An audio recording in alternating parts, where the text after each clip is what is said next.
So hello guys, welcome po sa day 5 ng ating paggawa sa bakod ng ating munting backyard farm.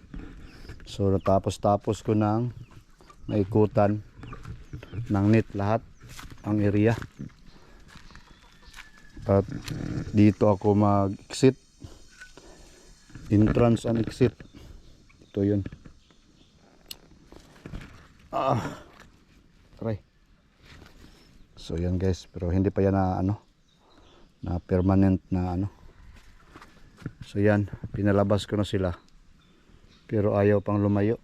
Parang nila, nag-observe pa sila sa paligid guys. Pero yung mga puti, yung mga white leghorn, hindi ko muna palabasin. Kasi nga mataas ang lipad nito, baka makalabas. Tapos mababa lang yung net ko, iwan ko ba, nakakadismaya nga ito guys. Hindi ito recommendable na net. Sa Shopee ko to binili, makapal daw, pinili ko yung makapal pero sobrang nipis yung dumating. Ito yung binili kong net dito lang sa amin, 30 per meter. Sobrang kapal guys, oh. Kumpara nito times 2 sa nipis. Yan, gumagala na sila. Tapos ang nakakadismaya pa nito guys, hindi ko pa natapos pag gawa ng net, pero wala na, butas-butas na dahil sa aso. 3 ata, 4. Ito tinahi ko na lang. Yan, oh. Tinahi ko na lang guys. Tapos mayroon pa dito 2. Ito. So parang na-scam tayo dun sa Shopee o sa kung sino man yung seller nun. Yan, napaikutan ko na yan ng net. Mababa lang talaga siya guys pag iinat mo ng pag ganon. Hindi na siya hindi na siya tumaas. Kaya may iba mataas, ang iba mababa. Tulad dun, sobrang baba dun.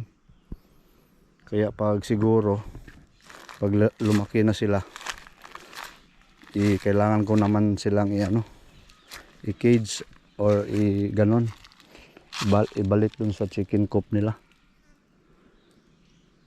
Iwan ko ba, ginawa ko naman yung lahat ng diskarte, pero yung net talaga yung problema. Sobrang nipis talaga. Nakanit niyan dyan lahat. So siguro dahan-dahanin ko na lang tong yung sibuyas ko, mataba naman. Dahan-dahanin ko na lang siguro pag may oras. Gagawan ko ng kawayan ng ganito kasi safety, hindi makagat ng aso.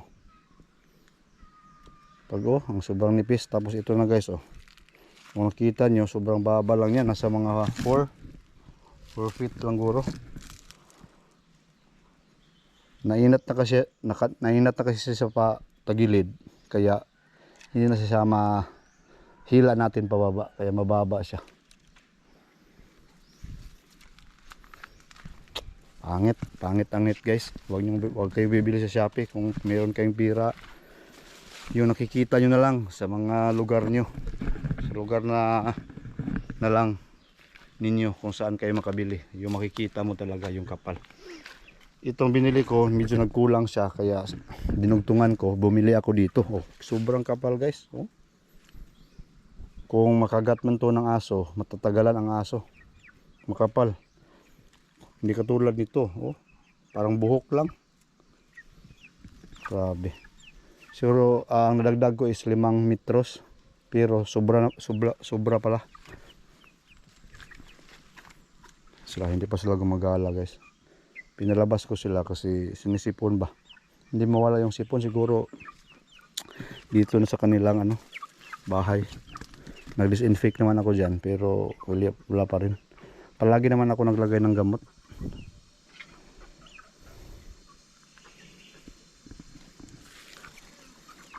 Dito ko na sila pinakain sa labas, pero hindi sila lalabas guys. Ito hindi muna, mataas ang lipad nito baka makalabas, mahirapan ako mag huli ulit.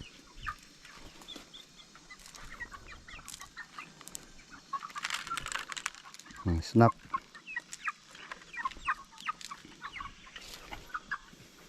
Hindi ko pa to na final dito, pero ayusin ko yan. So may pa unti-unti na lang mga ganyan, lalagyan ng lock tulad yan, pero sure ako ano lang yan, kulang sa hugot para mas straight yung tali. Tulad nito guys, oh. Lulusot yung mga ano nito, manok. So ayusin ko yan, lagyan ng lock bawat ganyan. Meron din dito. Dito pa, oh. Saka dito. Sure ball na papasok yung ano dyan, manok. Lagyan ko na lang. So sa wakas, pa unti-unti natapos din natin. Siguro yung pagbakod hanggang D5 lang. Pero iwan ko ba kung i-ano ko na lang, ipakita ko na lang din sa inyo yung paglagay ng mga kawayan dyan sa gilid para hindi mapasok ng aso. Pero matagal din to matapos kasi iikutin to, iikutin niya ng kawayan. Basta i-update ko na lang kayo. Sana yung mga manok pag makagala na sila dito, hindi ko nilinis tong mga damo-damo dito kasi nga pilito nilang tuka-tukain, abot dun. So medyo malayo-layo na yung gagalaan nila. Sana hindi na papasukin ng aso ulit.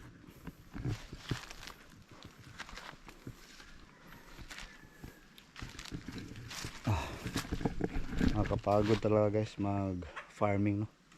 Pero yan yung ano natin ngayon, goal na magparami ng mga manok. May mga ano dito, lubi. Magdala ako ng lubi ngayon, niyog. Papakain ko doon sa ano, sa crayfish ko. Wala nang kain-kain yung crayfish ko sa bahay. So yun lang guys. Hindi man sila mag-ala, oh. Baliktad kasi yung chicken coop ko, nakaharap siya doon sa kalsada, dapat nakaharap dito kasi nga dito sila mag stock ng mga alaga natin. Siguro butasan ko na lang dito para makadaan sila papunta doon. Tingnan nyo na lang, mga update pa natin, abang-abang pa kayo guys. So sa ngayon ito lang muna, magkuhan muna ako, lagyan ko lang ito ng ano, mga lock, tapos na. Sunod yung mga kawayan na naman ilagay dito sa gilid, kawayan or yero. Tingnan lang natin ang update, abangan nyo guys. Dito ko sila pinakain sa labas. So yun, kita-kits pa sa mga update pa natin dito sa ating munting backyard farm. And count this out, buyers.